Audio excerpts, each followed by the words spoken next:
Bonjour à tous, c'est le live qui n'est plus quotidien, donc c'est lundi 19h ou c'est jeudi 19h et aujourd'hui on est lundi 19h, donc on repart sur le même rythme malgré tout, c'est-à-dire trois petites choses, un témoignage que j'ai reçu d'une abonnée de la lettre qui répond en fait à un autre commentaire, donc c'est pas mal. Puis on ira faire un tour du côté de Sidi Bel Abbès. Donc il va falloir me guider un tout petit peu parce que je connais pas Sidi Bel Abbès. Je crois, juste vaguement passé, mais par l'autoroute comme ça, donc pas plus que ça. Et je reviendrai pour finir sur la bonne nouvelle du jardin du Petit Vichy qui semble ouvrir. Donc je demanderai à ceux qui sont là-bas si par hasard il se passe quelque chose. Donc, témoignage. J'avais eu un premier témoignage sous Guérir à Oran d'une personne. Je vais le relire parce que en fin de compte, c'est sa mère ensuite que j'ai eu en commentaire dans une lettre. Salut Dan. C'est sa mère que j'ai eu ensuite dans une lettre, donc je vais donner son texte d'abord à elle. Son texte à elle, c'est votre texte m'a d'autant plus ému que je suis dans le même cheminement. Nous avons fait avec mes parents, ma sœur et mon frère un voyage vers nos racines en 2006. Salut Chantal.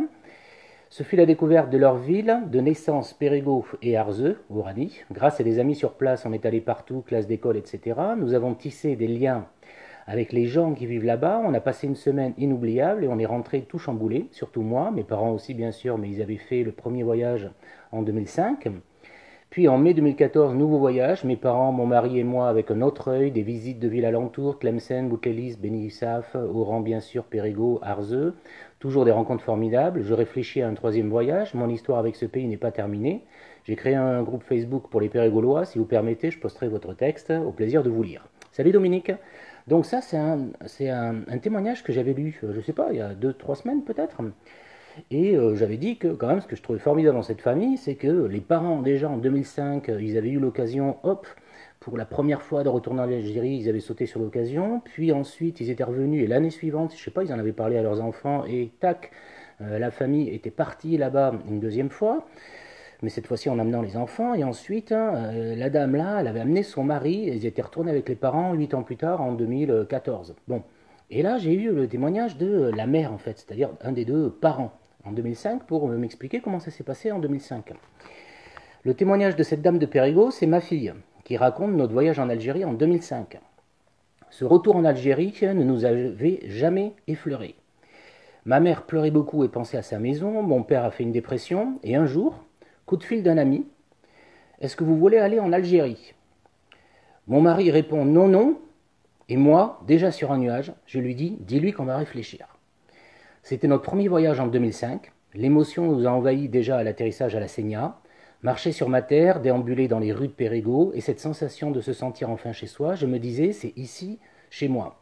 Je raconte toujours que l'émotion est montée par les pieds.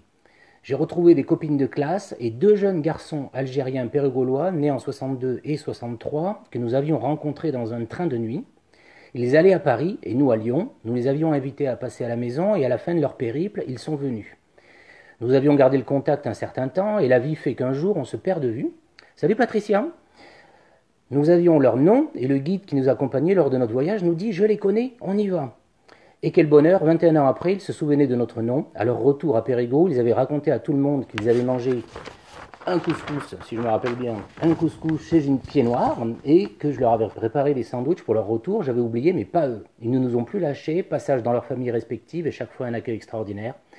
Mes trois enfants, alors ça c'était donc, elle raconte ce qui s'est passé en 2005 et ensuite elle raconte qu'elle va amener ses enfants en 2006. Mes trois enfants voulant mettre des images sur tout ce qu'ils avaient entendu chez nos parents et à la maison, nous avons organisé ce voyage en 2006 avec eux. Séjour très émouvant pour eux et pour nous. Ils marchaient sur nos traces et sur celles de leurs grands-parents. Puis ce retour en 2014 avec ma fille et son mari alsacien. Donc en 2014, elle retourne encore avec sa fille et quelqu'un qui est extérieur. Bonjour, oui, oui, quelqu'un qui est extérieur, qui est alsacien et qui va découvrir l'Algérie. Moi, je trouve ce parcours merveilleux. Qui a été émerveillé par le bord de mer oranais, Arzeux, la Fontaine des Gazelles et cet accueil extraordinaire. Alors derrière, je lui réponds un petit mot quand même, j'ai essayé de pas tout lire, alors je lui dis que je trouve qu'elle a un parcours familial qui est quand même assez extraordinaire, et je lui dis, j'ai le sentiment, mais je me trompe peut-être, que le passage par l'Algérie est presque le seul moyen de guérir un peu de pas mal de souffrances accumulées, parce qu'on est à chaque fois si bien accueilli là-bas par les Algériens qu'on se sent subitement reconnu, là où la France elle-même est incapable de rendre au pied noir un peu de dignité. C'est assez fascinant, je trouve, d'être obligé de passer par l'Algérie et les Algériens actuels pour retrouver des couleurs. Je ne sais pas ce que vous en pensez. Donc je lui envoie ça en réponse. Et elle me dit, quand tu as passé par l'Algérie pour y être reconnu, c'est exactement ce que j'ai ressenti et ce que j'ai recherché en allant revoir mes amies algériennes avec qui j'avais fait ma scolarité. Être reconnu dans mon pays. Je vous raconterai aussi le voyage de 2006 avec mes enfants et nos rencontres fabuleuses. Bon, je trouve tout ça merveilleux et ça me confirme dans le fait que je ne suis pas convaincu qu'il y ait un véritable moyen pour les pieds-noirs, enfants de pieds-noirs et tout ça, de retrouver un peu de couleur s'ils ne passent pas par l'Algérie. Parce que, encore une fois, cette dame me le confirme, c'est le regard algérien sur les pieds-noirs, les enfants de pieds-noirs, qui permet de retrouver un petit peu de couleur, ce qui paraît incroyable du point de vue du débat historique, j'allais dire. Hein. C'est incroyable qu'on ait besoin que ce soit ce regard extérieur algérien là sur les pieds noirs positifs qui permet aux pieds noirs, et pas que aux enfants comme moi, mais aux pieds noirs, de retrouver un petit peu de couleur et de dignité là où en France c'est pas possible. Hein. Donc voilà, je ne vais pas m'éterniser trop sur ce témoignage, je pense qu'il est suffisamment explicite tout seul. Et on va filer du côté de Sidi Bel Abbès. Alors j'espère qu'il y en a qui connaissent un peu, parce que moi, j'ai découvert ça donc hier matin. Je ne sais pas, j'ai eu quelques personnes qui m'ont dit Sidi Bel Abbès, dont Patricia notamment. Et je me suis dit, bon, ben, je vais m'attaquer à Sidi Bel Abbès, on va voir un petit peu ce que ça donne, comme j'avais du temps cette fois-ci. Bonjour Marie-Christine. C'est ton histoire, parfait. C'est exactement ça. Et j'ai eu ta maman et j'ai trouvé ça très bien. Salut Sarah. Donc, alors, Sidi Bel Abbès, ça ressemble à ça. Ça, c'est photos modernes. Et quand même, ce qu'on voit vraiment très bien, c'est que c'est une ville, du moins dans le centre. Dans le centre est complètement rectangulaire. Hein. Alors, j'ai lu un petit peu partout que vraiment, il n'y avait pas grand-chose là. Et disons qu'il n'y avait pas de ville. Ce qu'il y avait, c'est un petit marabout, dont je dois avoir la photo là. Un petit marabout qui ressemble à ça. Alors je pense qu'il existe toujours. Dominique me dit c'est très fort comme témoignage, surtout à l'échelle d'une famille. Non mais ça c'est sûr, hein. À l'échelle d'une famille comme ça, je trouve que... Alors je ne sais pas si c'est rare ou si c'est pas rare, disons que j'ai pas beaucoup de retours de tout ça, mais c'est la première fois que je vois autant de transmission comme ça. Et en plus même quelqu'un d'extérieur qui vient, qui découvre du coup l'Oranie, etc. Enfin je trouve que c'est quelque chose d'assez beau. Hein. Donc il y a ce petit marabout là. Ben, je ne sais pas où est-ce qu'il est. Alors, en légende, ici, en légende, il y a marqué Sidi Bel Abbès, cimetière indigène et marabout, Sidi Bel Abbès. Je n'ai pas été capable de retrouver s'il y était toujours déjà et où est-ce qu'il pouvait se situer à Sidi Bel Abbès, ce marabout. J'ai deux possibilités. Soit il est toujours au niveau du cimetière musulman, et alors ça veut dire qu'on est du côté du quartier qui s'appelle le faubourg Bugeaud, parce que là-dedans il y a le cimetière juif et il y a le cimetière musulman aussi. Ou alors, hein, on se retrouve du côté du faubourg Marceau, parce que j'ai vu et que sur un plan, il y avait marqué faubourg Marceau, entre parenthèses, marabout dessous. Donc je me dis peut-être que le marabout de Sidi de Sidi Bel Abbès, il se trouve du côté du faubourg Marceau. Alors je sais pas, je sais pas du tout où est-ce qu'il est, et s'il existe toujours encore moins, je sais pas. Donc Sidi Bel Abbès, ça ressemble à ça. Et ça, vraiment, c'est quelque chose de caractéristique de ce que peut être une ville, j'ai un chat dans la gorge, d'une ville coloniale. Sincèrement, j'ai lu un peu partout qu'à part le marabout, il n'y avait rien à l'époque. Hein. Par contre, dans la région de Sidi Bel Abbès, évidemment, il y avait des choses. Mais à l'endroit là, il n'y avait pas de ville. Il y avait juste un marabout. Et j'allais dire en 1843, quand les militaires s'installent là, il y a les troupes d'Abdelkader, par contre, qui sont nomades là, dans le coin là, et contre lesquels il faut un petit peu batailler parce que c'est pas évident. Et le 12 juin 1843, donc il faut retenir la date de juin 43, vous retenez l'année, mais si vous pouvez retenir juin 43 parce que ça se passe là les débuts. Le 12 juin 1843, la colonne du général Bedeau part d'Oran, arrive au centre d'une tribu d'Abdelkader qu'on appelle les Beni Hammers. Le 18, donc 6 jours plus tard, les soldats commencent là, à cet endroit-là, à construire le camp de Sidi Bel Abbès.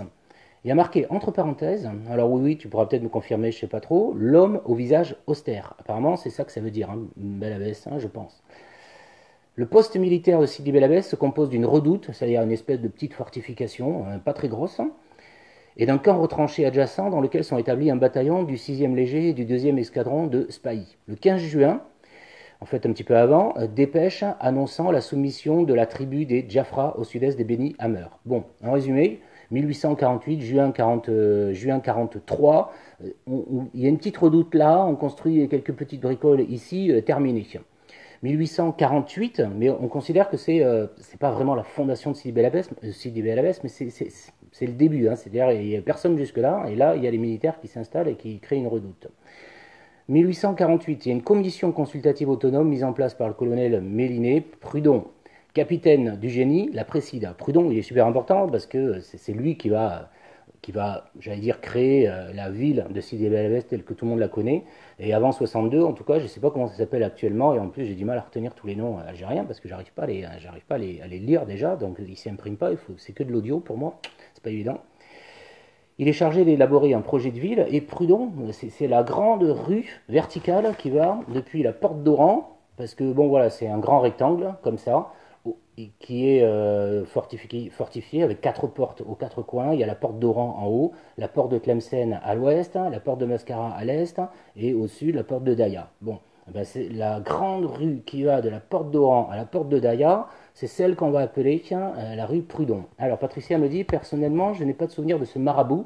Je ferai des recherches. Oui, moi je ne sais pas où il est le marabout, mais quand même, mine de rien, c'est le lieu historique de la fondation de Bel Abbès, donc je ne sais pas très bien s'il y est toujours, s'il n'y est pas, et où est-ce qu'il était en tout cas. Donc, Prudhon, capitaine du génie, la préside, il est chargé d'élaborer un projet de ville qui sera approuvé le 10 novembre 48 donc. Prudhon se serait inspiré de la ville romaine de Lambèse. 5 janvier 1849, donc 2 mois plus tard, décret de fondation de la ville, donc 5 janvier 1849. Alors, c'est-à-dire qu'on est à 6 ans, 5 ans et demi après l'arrivée de la première colonne au niveau du marabout. En 1849, Sidi Bel Abbès abrite pas grand monde, 2062 fantassins et 464 cavaliers. Bon, et on va construire surtout ça pour eux. 1849, début des travaux, sous la direction de Prudhon, fortification de Sidi Bel Abbès, comprend une enceinte bastionnée de 1000 mètres de pourtour. Et alors, c'est pas compliqué, donc, ils vont faire... Ils ont quand même la prévision, c'est toujours comme ça qu'ils fonctionnent, les militaires, quand ils construisent un truc, ils ont toujours la prévision que ça va devenir une ville derrière. Donc là, ils vont partager ce grand rectangle-là en deux. Avenue de Prudhon, là, je ne sais pas comment ils appellent ça, la rue ou l'avenue. Bonsoir, Martine. La rue de Prudhon, là. Et ensuite, une grande rue qui va de l'ouest, porte de Tlemcen, à l'est, porte de Mascara. Et en fin de compte, cette rue-là, au tout début, ils vont l'appeler rue de Tlemcen à gauche, et à droite, à l'est de Prudhon, ils vont l'appeler rue de Mascara. Et ensuite, c'est ce qui deviendra en fait le boulevard de la République à l'est, et la rue comment il s'appelle, Général Rollet, je crois. Général Rollet, il y en a qui pourront me confirmer, même si j'ai ça dans le coin, à l'ouest.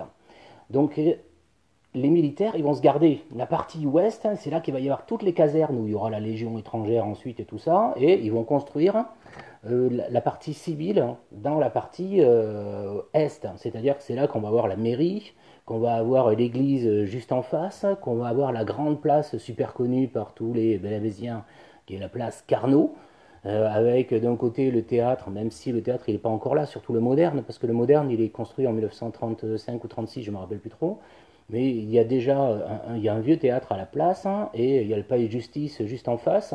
Donc ils construisent toute la partie civile à l'est et toute la partie militaire à l'ouest. Et c'est comme ça que ça va fonctionner Sidi Bel Abbès, jusqu'à ce qu'ils décident de détruire les portes d'abord en 1925, puis de détruire tous les murs en 1935, parce que mine de rien, ça s'est étalé énormément autour. Il y a les faubourgs, il y a les faubourgs Thiers, faubourg Négrier, faubourg Eugène-Étienne, etc., etc.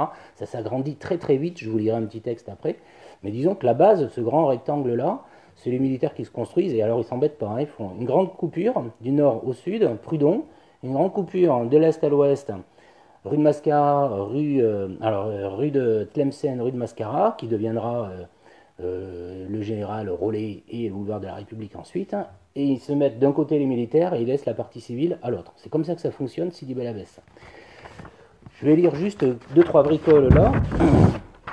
Ouais, ça j'ai dit l'essentiel, donc je ne vais pas revenir là. Ce que je voudrais lire, c'est quelqu'un.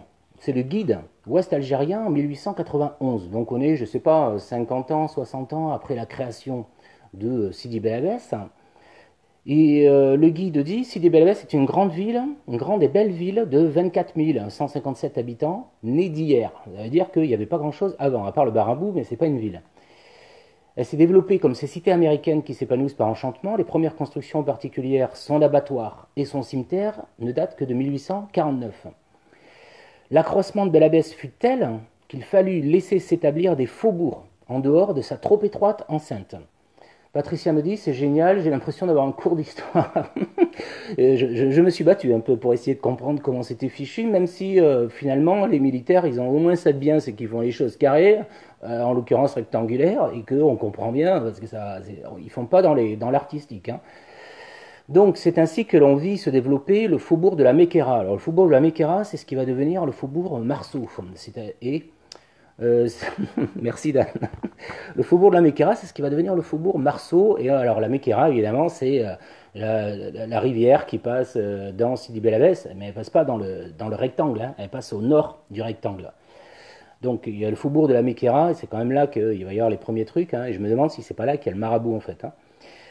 Donc le faubourg de la Mékéra, mais en fait c'est celui qui va s'appeler ensuite le faubourg Marceau. Ensuite il y a le faubourg espagnol. Alors on est en 1891. Hein. Le faubourg espagnol, je soupçonne que c'est le faubourg qui est à l'est, le faubourg Eugène-Étienne, mais je ne suis pas sûr. Le faubourg des Palmiers, je ne sais pas ce que c'est le faubourg des Palmiers, et je pense qu'il a changé de nom aussi. Je me demande si c'est pas celui qui est au sud, qui s'appelle le faubourg Négrier, là. Négrier du nom d'un colonel, hein, de ce temps-là, de 1870, je crois, celui le premier qui a, enfin, un colonel de la Légion étrangère. La Légion étrangère. Le faubourg Thiers, qui lui est à l'ouest, hein, et le village Nègre, qui en fait est le faubourg Bugeaud, et qui est au nord-est, nord-est de la ville. Ces seules désignations montrent que la population de Bel Abbès est très panachée. Alors ça c'est sûr, hein, il y a de tout là-dedans. Elle est en effet de 20 000 habitants, composée de Français, de naturalisés français, j'adore ça, hein, ça veut dire qu'ils considèrent que c'est pas la même chose quand même. Des Français, des naturalisés français, des Espagnols, des Allemands, des Italiens, des musulmans indigènes et des Mozabites. Bon, ça fait du monde hein, quand même. Hein. Je demanderai, alors Patricia m'a dit, je demanderai à ma maman avec un dictaphone, Dan. Ok. Ainsi, dans la même année, Bel Abbès a expédié plus de 69 000 voyageurs. Ça fait du monde hein, quand même. Hein. C'est-à-dire qu'on commence à avoir du monde là-dedans et c'est d'origine très diverse, Sidi Bel Abbès. Hein. Et je lirai un truc d'un militaire français derrière qui déteste justement cette grande diversité qu'il y a à Sidi Bel Abbès. Son trafic a dépassé 66 000 tonnes. Alors, il faut savoir que Sidi Bel Abbès, ils vivent uniquement, il n'y a pas d'industrie particulière, hein, ils vivent vraiment de l'agriculture qu'il y a autour. Ils vivent que de ça. Hein. Martine. Ah tiens, j'apprends que Négrier est un nom. Ouais, c'est le colonel. Colonel Négrier, c'est un colonel de la Légion étrangère. Je sais pas, je l'ai par là, mais je pense que c'est 1870, 1880, voilà. 1881, colonel Négrier à la tête de la Légion étrangère. Donc, le trafic a dépassé 66 000 tonnes qui se décomposent ainsi. Céréales, 31 551 tonnes. Donc, c'est majorité des céréales. Alpha, c'est-à-dire cette espèce de plante là dont on va se servir pour fabriquer du papier, notamment en Angleterre. Donc, ils vont envoyer ça en Europe. Des vins, mais là, ça commence à tomber un peu. On est à 3500 tonnes. Des écorces, je ne sais pas trop ce qu'ils appellent des écorces. Vous pourrez me dire un petit peu ce que c'est les écorces et ce que ça permet de faire. Je ne sais pas spécialement. Le crin végétal, 554 tonnes. Les animaux, 5000 tonnes. Bon, en résumé, c'est très agricole, Sidi Bel Abbès. Hein, ça ne fonctionne que comme ça. Dan me dit Liège. Ah ouais, ok, ouais, d'accord, j'avais pas saisi. Merci Dan. Bon, et ensuite, évidemment, il y a la Légion. Alors la Légion, je ne sais pas trop comment présenter ça, mais c'est fondamental, évidemment. Fondamental parce que, alors c'est pas eux qui ont fondé, hein. C'est-à-dire qu'en 1843, c'est pas la Légion qui arrive, mais la Légion, elle arrive un petit peu plus tard. Alors si je me retrouve mes infos que je me suis mises par ici, mais je sais pas si je vais me les retrouver parce que j'en ai dans tous les sens. Tac, tac, tac, tac. Destruction, ouais, non, je l'ai pas par là. Mais la Légion, elle arrive un petit peu plus tard. Alors, il y a une jolie... j'aime bien comment ils décrivent ça. Hein. C'est que, voyez-vous, Bel Abbès lui doit à peu près tout. À peu près la vie à cette Légion, à ce premier régiment étranger. Comment parler de Bel Abbès, sans en dire un mot, de ce régiment si brillant sur les champs de bataille du Mexique? Alors, il faut savoir qu'il y a Cameroun qui vient de se passer il n'y a pas très très longtemps avant. Hein. Du Tonkin et de nos colonies est si agréable pour les habitants de Bel Abbès.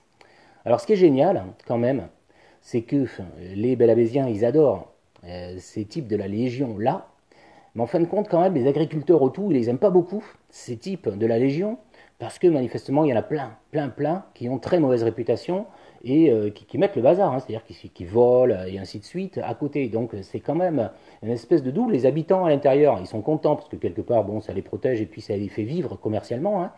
Par contre, les extérieurs, les agriculteurs, ils aiment pas trop parce que c'est mine de rien des têtes brûlées, ces légionnaires.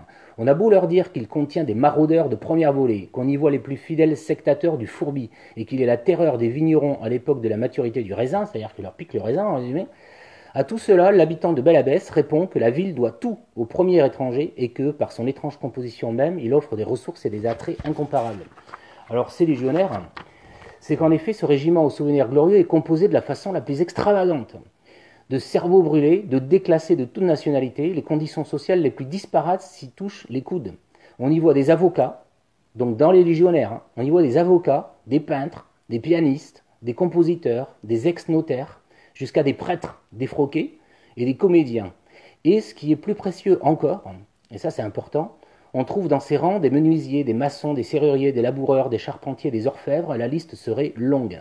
Et alors évidemment, avec tout ça, c'est très vite qu'ils construisent la ville. En résumé, il y a vraiment une diversité dans ces légionnaires qui font qu'ils sont très actifs et qui vont construire la ville. Mais en même temps, c'est tous des têtes brûlées qui arrivent de n'importe où, et les agriculteurs, eux, qui sont à l'extérieur de la ville, ils ne sont pas très rassurés de ces types-là. Des parias, ouais, je suis d'accord. Mais de toute façon, tout ce qui est pieds noirs, c'est beaucoup des parias, hein, quand même. Hein. À l'origine, évidemment. Donc, avec ces éléments, le premier étranger, la Légion, hein, a pu construire ce qu'il a voulu jusqu'à l'élégant kiosque du jardin du cercle militaire et il a pu former une musique. Et ça, c'est, je pense que tout le monde se rappelle, pour ceux qui étaient à Sidi-Bel-Abbès en tout cas, une musique qui passe pour un des 2 ou 3 des meilleurs de l'armée. Cette musique composée de 65 musiciens comprend, et là c'est pareil, on a des nationalités dans tous les sens, 12 Français, 7 Belges, 4 Italiens, 1 Bavarois, 14 Alsaciens lorrains, 14 Prussiens, 1 Saxon, 1 Irlandais, 2 Luxembourgeois, 5 Suisses, 1 Badois, 1 Autrichien, 1 Niçois. Elle renferme des virtuoses de premier ordre. Et ils font des concerts 6 fois par semaine. Bon, autant dire que c'est quand même assez dingue, hein. Ma maman ne voit que par la Légion encore. Quant à mon père, il se battait toujours avec les légionnaires dans les balles. Ah, les balles, je vais en parler, c'est génial. Alors les balles quand même, c'est un petit peu plus loin, c'est un petit peu plus tard. C'est un général, alors lui c'est général français. En 1908, il écrit un texte sur ce qu'il voit à Sidi-Bel-Abbès. Et lui, c'est le français qui se sent supérieur à tout le monde, hein. Et il arrive là, et il décrit que Bel-Abbès c'est très joli et tout ça, parce que ça a l'air d'être un coin de verdure extraordinaire, dans ce coin un peu désert, mine de rien, ça a l'air d'être un coin vraiment très beau, hein, très très beau. Pour beaucoup de monde, c'est ce qu'on fait presque de plus beau en Algérie, c'est vraiment très beau, très vert et tout ça. Mais quand même, ce général, il se fait une petite réflexion. Cependant, il y a quelques ombres à signaler dans ce tableau si enchanteur. La population de Bel-Abbès, moins que toute autre peut-être, n'échappe pas à la fièvre de plaisir qui possède toutes les populations d'Algérie. C'est-à-dire qu'il trouve quand même que la population, elle s'amuse beaucoup et elle ne travaille pas des masses. Bon, qu'est-ce qu'il dit? Bel-Abbès a donc une fort belle salle des fêtes dans la mairie monumentale qui orne la place principale de la ville face à l'église. C'est dans la mairie en fait, hein. Et dans la salle, les bals sont nombreux, donnés par des corporations, des associations, et peut-être patati et pataté. Bien sûr, ce sont les Français qui résistent le moins à ces entraînements et qui, au contraire, mettent tout en branle. C'est-à-dire que les Français, pour lui, ils s'amusent en permanence et ils font rien. Les Espagnols, qui y restent plus indifférents, dépensent moins et s'enrichissent souvent à leurs dépens, aux dépens des Français qui s'amusent. Moins que les Juifs pourtant, car partout ceux-ci ont l'art de profiter des faiblesses humaines quand ils ne les provoquent pas. Là, c'est de l'antisémitisme pur, hein, mais on est au début du XIXe siècle, c'est classique, c'est de l'antisémitisme pur. Et il va appuyer un peu sur les Espagnols. Il pense qu'il y a un problème espagnol, ce militaire français-là, à Sidi-Bel-Abbès. J'ai déjà parlé du grand nombre d'Espagnols qui sont à Alger et à Oran, et il dit qu'on en comptait relativement plus encore à Bel-Abbès. Ils y sont en effet dans une proportion qu'il faut signaler puisque leur nombre dépasse de beaucoup celui des Français d'origine. Or, si les Espagnols d'Oran, aussi bien que ceux d'Alger, ne s'élèvent que rarement dans l'échelle sociale, donc lui il est quand même content, hein, parce que les Espagnols c'est pas plus mal s'ils restent en bas, de son point de vue évidemment, pas du mien. Hein. Par contre il se plaint parce qu'à Bel-Abbès, hein, les Espagnols ils grimpent dans l'échelle sociale. Il n'en est rien. Il n'en est pas de même à Bel-Abbès où un grand nombre d'Espagnols occupent d'excellentes situations, qu'ils ont su conquérir par leur travail, leur sobriété, leur économie et leur endurance exceptionnelle. Et là, il appuie. Ce n'est pas se montrer pessimiste, mais c'est simplement faire acte de prévoyance que de signaler des projets dont la réalisation pourrait nous porter de graves préjudices, car l'exemple que Belabès pourra donner serait suivi d'autre part. Il a peur que l'exemple de la réussite des Espagnols à Belabès commence à donner des idées à tous les Espagnols ailleurs et qui s'élèvent eux aussi dans la société. Qu'on ne s'imagine pas qu'en venant travailler chez nous, même si enrichir, les Espagnols cessent d'être des Espagnols. Là, vraiment, c'est quelque chose, moi, que j'avais repéré à Oran, mais qui, là, est très marqué. Il y a une stratification sociale à l'intérieur des Européens qui est très forte, et les Français qui se sentent Français de métropole, ils n'accepteront jamais que les Espagnols qui ont été naturalisés soient considérés comme des Français. Et alors lui, militaire français du début du XXe siècle, il ne supporte pas. Qu'on ne s'imagine pas qu'en venant travailler chez nous, même si enrichir, les Espagnols cessent d'être des Espagnols. Qu'on ne pense pas non plus que lorsqu'ils sont naturalisés, tous cessent d'avoir chez eux le portrait du roi d'Espagne, qui reste leur roi, ni d'avoir au cœur le souvenir du pays, qui reste aussi le leur. Je ne doute pas qu'il y ait un jour en Afrique une question espagnole, et ce n'est pas en fermant les yeux devant ce qui frappe clairement qu'on se préparera à bien la résoudre. Bon, pour dire que quand même, je pense que Sidi Bel Abbès est une ville espagnole, et une ville espagnole qui réussit très très bien. Très très bien. Et alors je vais essayer de donner quelques points dans Sidi Bel Abbès. Je vais essayer de ne pas faire plus long, mais comme je ne fais plus que 2 fois par semaine, ma foi, je peux durer un peu. Donc, quelques points qui sont importants. Alors j'ai donné les quartiers. Les quartiers, il y a le faubourg Négrier qui est en bas. Martine me dit, incroyable. T'as vu ça, Martine, un peu les Français, ils ne supportent pas les Espagnols. Mais ça je le savais. Donc, il y a le faubourg Négrier qui est en bas. Alors je dois avoir une truc, mais je ne sais pas si vous la verrez, mais moi ça va me soutenir un peu. Il y a le faubourg Négrier qui est en bas. Alors le faubourg Négrier, c'est la haute classe, c'est-à-dire que c'est des gens riches qui se construisent leur petite maison et tout ça, et c'est juste au sud.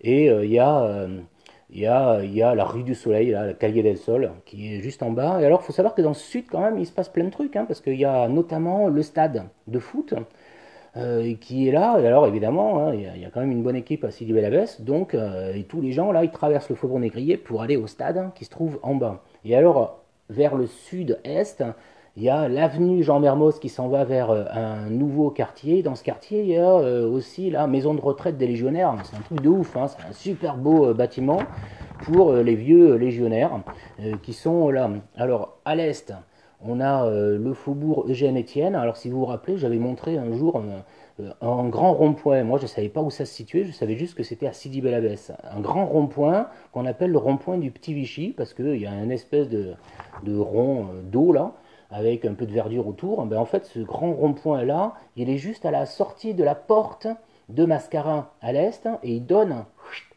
en étoile plus ou moins sur le quartier Eugène-Étienne, qui je pense, mais je ne suis pas sûr, était peut-être le quartier espagnol.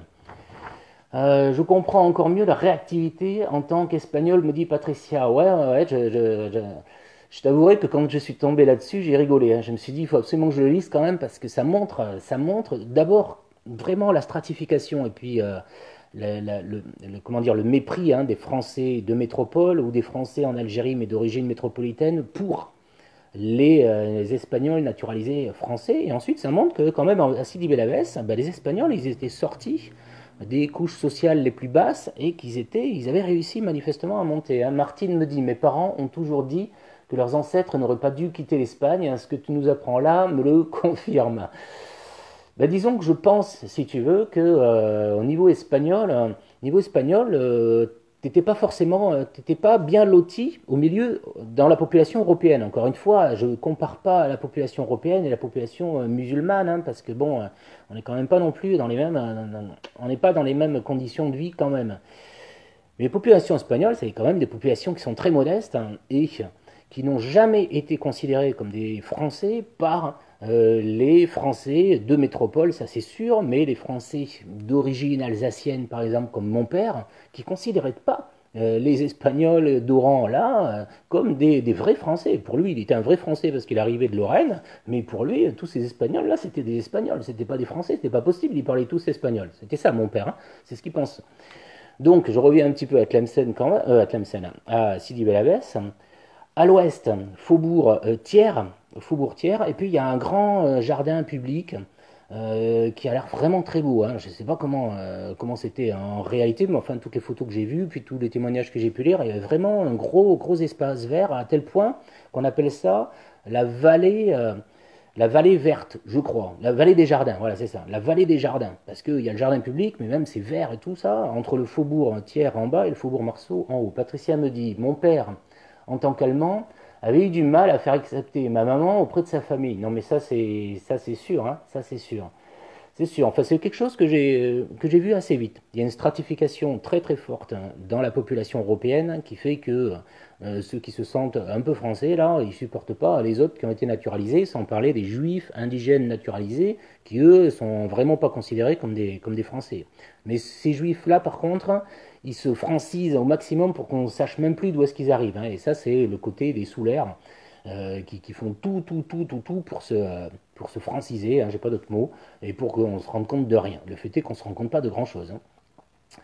Donc je reviens, il y a la vallée des Jardins à l'ouest, puis si on remonte au-dessus, on a le faubourg Marceau avec la Mequera qui passe là, et dedans apparemment il y a une avenue Kléber qui est très importante, qui était quelque chose comme la grande rue de ce faubourg là, où tout le monde se retrouvait. Puis on se retrouve avec la grande rue d'Oran, qui mène donc vers Oran et qui sort de la porte d'Oran au niveau de Sidi Bel Abbès. On remonte en haut. Et alors il y a. Alors Patricia me dit, merveilleux le jardin public. Ils avaient mis les cloches de l'église dans ce beau jardin. C'est chouette ça, je ne savais pas. Ouais, non, apparemment c'était très beau, hein, ce jardin à Sidi Bel Abbès, hein, très étendu. Il y avait plein de statues à l'intérieur. Bon, ça avait l'air d'être un super truc, hein. Marie-Christine, bonsoir. Mais je crois qu'on s'est. T'es pas déjà passé, Marie-Christine? Ou j'ai rêvé ou quoi? Alors, et Route d'Oran, alors faudrait que je me le retrouve, c'est quand même là qu'il y avait un individu, une personne très connue à Sidi Bel Abbès. Dan me dit, il y a une piscine magnifique, très juste, tu as raison, j'ai vu des photographies de piscine aussi là au milieu. Marie-Claire me dit, merci Paul pour ce travail de recherche, mais tellement enrichissant pour nous. Je te remercie à moi. Alors, avec un statut d'indigène musulman, non. Oui, alors ça, je suis d'accord, oui, hein, ça c'est. Alors, j'ai vu d'ailleurs des photographies du village nègre, parce que c'est comme ça qu'ils appellent tous les villages musulmans, hein, les villages nègres au niveau de Sidi Bel Abbès, hein, qui en fait s'appelle le faubourg Bugeaud en haut à droite, enfin en haut à droite, en nord-est. Et ben, c'est sûr que le faubourg Bugeaud, c'est pas génial. Alors, il faut savoir que j'avais lu dans un article, parce que plus loin et plus tard, il va y avoir aussi le faubourg Sénéclose, qui est beaucoup plus récent. Et le faubourg Sénéclose, c'est vraiment la population algérienne qui est là-dedans. À 96%, ces populations algériennes, elles vivent dans des conditions qui ne sont pas formidables. Le faubourg Bugeaud, qui est l'ancien village nègre à Sidi Bel Abbès, c'est mélangé. C'est mélangé avec, c'est du 46% musulmans et donc 54 français, et ça vaut ce que ça vaut, mais les images à l'intérieur, on voit que c'est des petites maisons, ça ressemble au village nègre à Ville-Nouvelle, à Oran, c'est des petites maisons qui sont assez basses, et je vois pas toujours des rues formidables là, enfin on voit que c'est très modeste, hein. Et on voit, et ensuite il y avait donc le faubourg Marceau, où là il y a 3% de musulmans. Donc je retrouve la même structure qu'à Oran, hein, c'est-à-dire qu'il y a quand même des quartiers qui sont très séparés les uns des autres, avec vraiment des quartiers musulmans, des quartiers mélangés, ça je ne sais pas trop à Oran, à part la Calère, mais je trouve que la Calère et la Marine est mélangée, oui, un petit peu comme Bugeaud à Sidi Bel Abbès. Et ensuite, il y a les quartiers européens. Bon, mais moi, oui, hein, je veux pas rentrer dans les musulmans, d'autant plus que je connais pas ce que je voudrais bien, c'est que j'ai des musulmans qui sont capables de m'en parler, ça oui. Mais moi, rentrer dans la logique des quartiers musulmans, je sais pas trop, hein, comment ça se passait. J'essaie juste de me fixer sur la population européenne et de montrer quelque chose que moi, je savais même pas à l'époque, hein. C'était que c'était très stratifié à l'intérieur de la population européenne et que les juifs indigènes étaient tout en bas déjà. Alors évidemment, les arabes, ils étaient alors les arabes, je dis les arabes comme le terme de l'époque, hein, on est bien d'accord. Parce que je sais maintenant qu'en plus, ça ne veut pas dire grand-chose les arabes, parce qu'il y a aussi des berbères au milieu, et qu'entre les deux, c'est pas toujours génial. Mais je vais dire les arabes pour dire, comme ça se disait à l'époque, les arabes, hein, c'est sûr que c'était à part. On va dire ça comme ça. Mais dans l'intérieur de la population européenne, il y avait vraiment les juifs naturalisés qui étaient tout en bas, puis les espagnols, puis les Français, mais les Français enfin les Français de métropole, mais qui étaient là, puis les Français métropolitains. S'il y avait un Français métropolitain qui se pointait en Algérie, c'était le roi. Voilà, c'était à peu près ça l'idée. Hein. Donc, juste, je voulais dire Marcel Cerdan. Voilà, Marcel Cerdan, parce que Marcel Cerdan, quand même, il est de Sidi Bel Abbès. Je le savais, hein, je l'avais vu passer, ça. Posséda toute sa vie la rare qualité pour un champion de cette race de conserver la simplicité des petites gens. Après sa victoire sur Lamota, le nouveau champion du monde arriva à Bel Abbès le 30 octobre 1948 par la route. Après la halte enthousiaste de Détry. Bon, tu te rappelles, Patricia, tu m'as parlé de Détry. Jusqu'à sa maison natale, 78, route d'Oran. Donc c'est la route qui part depuis la porte d'Oran de Sidi-Bel-Abbès et qui monte tout en haut. Hein. Route d'Oran, ce fut plutôt un gymkhana qu'un cortège. Le chef des gardiens de la paix, le commandant Pierre, débordé, etc., etc. Un an plus tard, un jour après, le 31 octobre 1949, ce fut la catastrophe des Açores. Il était 4 heures de l'après-midi lorsque la terrible nouvelle se répandit en ville. Beaucoup de Bel-Abbésiens, peut-être qu'il y en a qui se rappelleront, beaucoup de Bel-Abbésiens se retrouvèrent aussitôt devant sa maison natale pour prier. 24 heures plus tard, la route d'Oran devenait officiellement l'avenue Marcel Cerdan. Alors peut-être qu'il y en a qui se rappellent, je ne sais pas, en général quand on change de nom tard comme ça, tout le monde continue à appeler ça la route d'Oran. Alors peut-être qu'il y en a qui ont appelé ça l'avenue Marcel Cerdan, je ne sais pas. Donc voilà, est-ce que je vais continuer? Il y a plein de choses à dire. Alors je crois qu'il y a un monument qui est très important. Ah oui, c'est vrai, à Flelou, il y a habité aussi. Oui, tu as raison, à Flelou, j'avais oublié ce détail, parce que pourtant, il est bordelais, tu vois. J'avais oublié ce détail, mais en effet, à Flelou et de Sidi Bel Abbès. Lili Abassi est né à Bel Abbès aussi. Ouais, non, mais alors, j'ai pas fait le tour de toutes les personnes qui étaient nées à Sidi Bel Abbès, mais c'est vrai que... Alors, Lili Abassi, je savais pas, tu vois. À Flelou, par contre, je me rappelle bien, je suis bête, j'aurais dû aller me chercher un petit bout de texte que j'avais sur Afflelou qui était pas trop mal. Bon, ça, c'est le théâtre. Le théâtre, je pense qu'il y en a plein qui connaissent, c'est Place Carnot. Bon, il y a plein de choses à dire, hein, mais ce théâtre-là, il a été construit en 1936. Alors, il y a plein de monde hein, qui est venu là-dedans. Je vais essayer de me retrouver ce que je m'étais mis quelque part. Est-ce que je vais le retrouver? Je ne sais pas si je vais le retrouver. Je crois pas. Alors, j'ai plein de choses à dire, mais je vais peut-être pas continuer comme ça infiniment. Le théâtre. Alors le théâtre, il y a plein de monde hein, qui est venu. Le nouveau théâtre municipal de Sidi Bel Abbès fut inauguré en 1935 par le maire Lucien Bella, de style très moderne. Son cadre prestigieux devient la fierté de la ville. Je ne le trouve pas super beau personnellement ce théâtre. Hein. Je le trouve assez monstrueux. C'est un gros bloc comme ça. Mais bon, les Bel Abbésiens étaient fiers de ce théâtre, donc je ne vais pas leur gâcher leur plaisir. Devant la fierté, les tournées tac-tic-tac-tac se succédèrent avec de prestigieux acteurs comme Charles Dulin, que je ne connais pas, dont le frère avait été garde champêtre à Tavernet, Raymond Cordy, Daniel Darieuf, Jean Tissier. L'art lyrique eut également ses soirées en chanteresse. Un bel abbésien, M. Rousselière, devient même, je sais pas, j'arrive pas à lire, de l'Opéra de Paris. De nombreuses fêtes de bienfaisance y furent organisées, donc il y a de la bienfaisance là, dans ce grand théâtre aussi. Et des vedettes de variété comme Gilbert Bécaud, Aznavour, et forcément la ville de leur talent. Des chansonniers comme Vaillard, etc., Raymond DeVos, y amusèrent les spectateurs. Bon, autant dire qu'il y a du monde qui passe là-dedans. Alors voilà, j'ai fait un tour rapide de Sidi Bel Abbès, évidemment, j'ai plein de notes partout, mais je ne peux pas aller trop loin, je suis à 38 minutes. Voilà pour Sidi Bel Abbès. Hein. J'ai essayé de donner ce grand rectangle-là, rue Prudhon, boulevard de la République, colonel ou général Rollet, la caserne à l'ouest, la ville à droite, place Carnot, c'est là que tout le monde... Ouais, j'avais aussi une jolie photographie, mais je ne l'ai pas sortie. On voit les jeunes filles, ça se passe comme à Oran, dans la rue d'Arzeux, c'est-à-dire que il y a des groupes de jeunes filles qui marchent le long du boulevard de la République sur un trottoir, il y a des groupes de garçons qui marchent sur l'autre trottoir, et puis ils se ziotent, ils se sifflent, ils rigolent et tout ça, donc manifestement, il y a un petit peu de drague qui se passe boulevard de la République, comme ça se faisait à Oran, rue d'Arzeux, et comme ça se fait en fin de compte beaucoup en Espagne, dans les paseos comme ça, où les filles et les garçons le soir passent et se jettent des coups d'œil. Donc ça se passe boulevard de la République à Sidi Bel Abbès. Bon, alors dernier point, si je me le retrouve, parce que là je suis perdu sous tous mes papiers, le Petit Vichy. Ben, je suis content d'avoir vu que le Petit Vichy, quand même, c'est revenu en train de vivre. Un riche programme a été concocté par la division culturelle de l'Assemblée populaire communale d'Oran à l'occasion de ce mois de Ramadan pour les enfants. Bon, c'est sympa quand même, hein. À partir de dimanche prochain, donc c'était hier, des spectacles destinés aux enfants seront organisés au niveau du jardin Petit Vichy. Alors s'il y en a qui sont dans le coin là, hein, oui oui par exemple, alors Abbassi veut dire de belle abbesse, du nom de marabout Abbesse. Ah d'accord, Abbassi ça veut dire de belle abbesse. Eh ben voilà, Lili Abbassi. Eh ben voilà, alors tu vois, je m'en rappellerai comme ça, oui, oui. Lili Abbassi ça veut dire Lili de belle abbesse, quoi. Ok. Par la même occasion, oui, oui, si jamais tu as des retours, tu me diras si le petit Vichy, hein, il se passe vraiment des choses, parce que moi je commence à m'inquiéter toujours, à chaque fois je lis les trucs et puis je m'aperçois qu'il ne se passe pas. Donc là, je voudrais bien savoir si au petit Vichy, il y a vraiment des petites choses, et s'il y a du monde, s'il se passe des choses qu'on résumé, hein.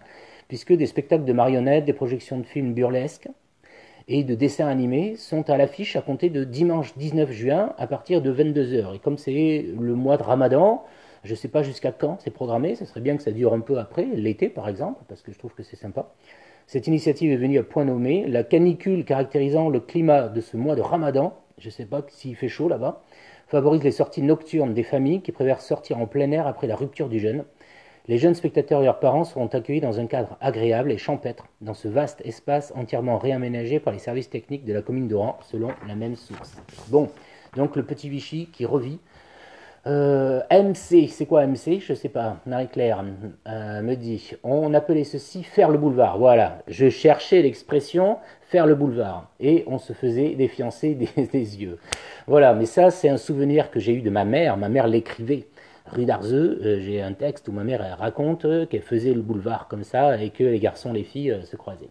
Patricia me dit merci Paul, c'est fabuleux toutes ces recherches, je vais en pouvoir encore plus chercher de mon côté, pas de problème Patricia, pas de souci.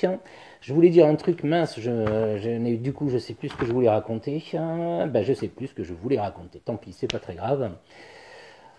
Je vais vous laisser, je vous remercie d'avoir participé. Je ne sais pas de quoi je parle jeudi, par exemple. Donc si vous avez des trucs, hein, si vous avez des petites envies comme ça, personnelles, vous n'hésitez pas. J'étais content d'aller plonger dans Cité Belaviès, d'autant plus que c'est super intéressant de voir comment la ville s'est construite. J'ai appris plein de choses. J'ai pas pu vous dire tout ce que je pouvais dire là-dedans, mais bon, c'est pas grave, hein. Voilà, on se retrouve donc jeudi à 19 h. Périgueux. Ah bah allez, ok, pourquoi pas Périgueux. Allez, d'accord. J'ai quelqu'un de Périgueux et j'ai envie de voir comment c'est fichu Périgueux, donc je vais peut-être me lancer dans Périgueux. Bon, par contre, je suis un peu pris mardi, mercredi, jeudi. J'ai plein de réunions, des trucs profondément ennuyeux qui vont me bouffer mes journées. Mais je vais voir si je peux faire Périgueux, sinon je ferai un truc facile d'Oran que je sais. Merci, oui, oui, à toi. Ah oui, c'est ça que je voulais. Non, c'est pas ça que je voulais dire. Mais enfin, si jamais, oui, oui, tu vois des trucs sur le Petit Vichy, hein, tu essaies de voir s'il s'est passé vraiment, s'il se passe des trucs au Petit Vichy avec les enfants là, ça m'intrigue. Je serais curieux de voir, hein.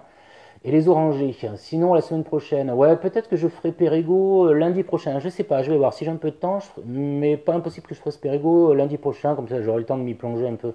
Mais j'ai envie de faire Périgueux, ouais. Non, je vais peut-être faire un coup orange, puis un coup autre chose, histoire de faire ça. Donc peut-être que je vais faire orange jeudi, et puis Périgueux lundi. Nathalie me dit, ça se complique un peu, je ne vois pas les autres commentaires, alors qu'avant ça passait bien. Bon, à suivre. Ben écoute Nathalie, je suis désolé, mais tu arrives à la fin, je m'en vais là. Je vous salue à tous, je vous remercie de m'avoir suivi. J'ai été content de parler de Sidi Bel Abbès. Je vous dis à jeudi prochain, 19 h, probablement pour quelque chose qui tournera autour d'Oran. Et j'essaierai lundi prochain Périgueux. Voilà. Les pères blancs, Heinz et Frau. Ouais, ben je vais me garder ça pour une fois prochaine. Je vais essayer de faire Périgueux la semaine prochaine, lundi. Et Oran, jeudi. Je vous dis ciao, on se retrouve jeudi, 19 h.